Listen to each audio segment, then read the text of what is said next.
Hello everybody आणि आजच्या रेसिपीमध्ये तुमचं खूप खूप स्वागत आहे जी 80% फसली माझ्याकडून।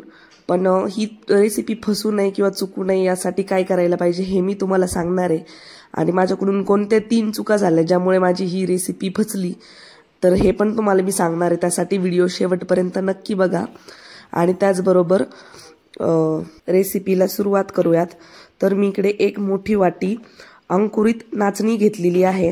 खरं तर मला ना याचं एक प्रकारचं कस्टर्ड बनवायचं होतं अंकुरित नाचणीचं दूध काढून। तर ही नाचणी भिजवण्यासाठी म्हणजे या रेसिपीची प्रिपरेशन मागच्या 3 दिवसांपासून चालू होती आणि रेसिपी फसली ते वेगळंच। यामुळे मला तर खूप म्हणजे इरिटेट झाले मी, पण तरी पण म्हटलं तुमच्यासोबत शेअर करूया कारण की हेल्दी रेसिपी आहे। तर अंकुरित नाचणी घेतली आहे, मिक्सरच्या भांड्यात घालून थोडी फिरवली, पाणी टाकून पुन्हा फिरवली आणि त्यानंतर अशा प्रकारे तिला वस्त्र गाळ करून घेतले। खाली एक चाळणी पण ठेवलेली आहे।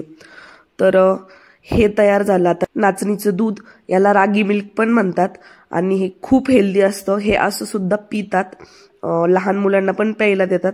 नाचणी हे एक सुपर फूड आहे, म्हणजे त्याच्यामध्ये खूप सारे पोषक तत्व आहेत आणि ती कोणत्या ना कोणत्या मार्गाने आपल्या पोटात जायला पाहिजे हाच विचार करून मी ही रेसिपी बनवत होते। खरं तर या अगोदर कधी बनवलेली नाहीये मी ही रेसिपी, पहिल्यांदाच बनवतीये। तर एक वाटी नाचणी घेतली, तिथं सगळ्याचं दूध काढून घेतलं आणि ते बाजूला ठेवलं। त्यानंतर आता त्याच्यात आपल्याला गूळ घालायचा आहे। तर गूळ कापून घेतला आणि आता हे जे नाचणीचं दूध बनवलं होतं ते गाळून घ्यायचंय कारण की त्यामध्ये मोठे मोठे नाचणीचे कण जे आहेत ते जातात आणि ते मग आपल्याला स्मूथ असं बनवायचंय ना, तर त्याच्यामध्ये हे नाचणीचे कण तोंडात लागू नये म्हणून मग ते गाळून घ्यायचे। त्यानंतर याच्यामध्ये आपल्याला गूळ घालायचा आहे।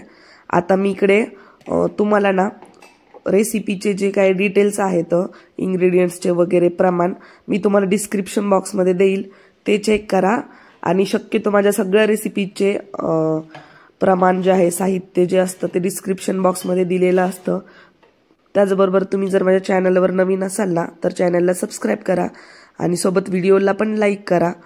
तर आता आपण जो गूळ टाकला होता तो आपल्याला याच्यात पूर्णपणे मिसळून घ्यायचा आहे, पूर्ण गूळ वितळला पाहिजे। आणि त्यानंतर आता त्याच्यामध्ये आपल्याला छान सुगंधानी चव येण्यासाठी थोडीशी वेलची पूड घालायची आहे, तर ती पण मी तयार करून घेतली आहे इकडे। तर मला खूप चिडचिड झाली रेसिपी खराब झाल्यामुळे, पण तरी पण मी म्हटलं जाऊ द्या, चला तुमच्यासोबत शेअर करूया। आता आम्ही यूट्यूबर म्हणजे व्हिडिओ क्रिएटर, तर आमच्या पण सगळ्याच रेसिपी बरोबर असतात असं नाही। तुम्हाला पण व्हिडिओ बनवण्यामागची रियालिटी काय असते हे पण माहिती होऊन जाईल म्हणून हा व्हिडिओ शेअर केलाय।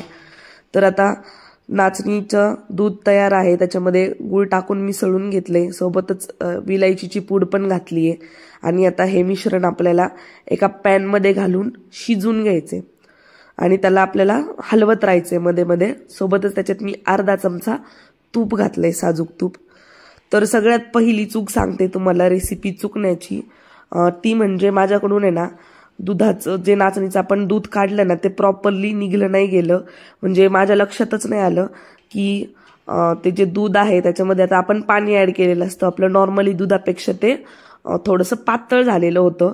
तर मग मला लक्षात नाही आलं की याच्यामध्ये गूळ किती ऍड करावा। म्हणजे पहिली चूक तर माझ्याकडून गूळ खूप जास्त ऍड झाला, त्याच्यात खूप कमी गूळ घालायचा होता। म्हणूनच मग मी तुम्हाला म्हणते की डिस्क्रिप्शनमध्ये योग्य प्रमाण देते, तिकडे जाऊन चेक करा। तर ही झाली पहिली चूक। ओके, दुसरी चूक ही झाली, आपण म्हणतो ना शिजूस तर दम निघला पण निऊस तर नाही निघला, हे असा प्रकार झाला। तर दुसरी चूक ही झाली की हे मिश्रण मी आणखी जास्त शिजू द्यायला पाहिजे होतं, पण मी थोडंसं कमी शिजू दिलं। म्हणजे शिजलं ते प्रॉपर, पण जर आणखी हटवलं असतं तर ते प्रॉपर सेट झालं होतं, जसं की मला कस्टर्ड सारखं सेट करायचं होतं तसं। तर त्यामुळे हे कस्टर्ड सारखं सेट नाही झालं, थोडंसं पातळ राहिलं, पण ॲज इट इज आपण याला खाऊ शकतो।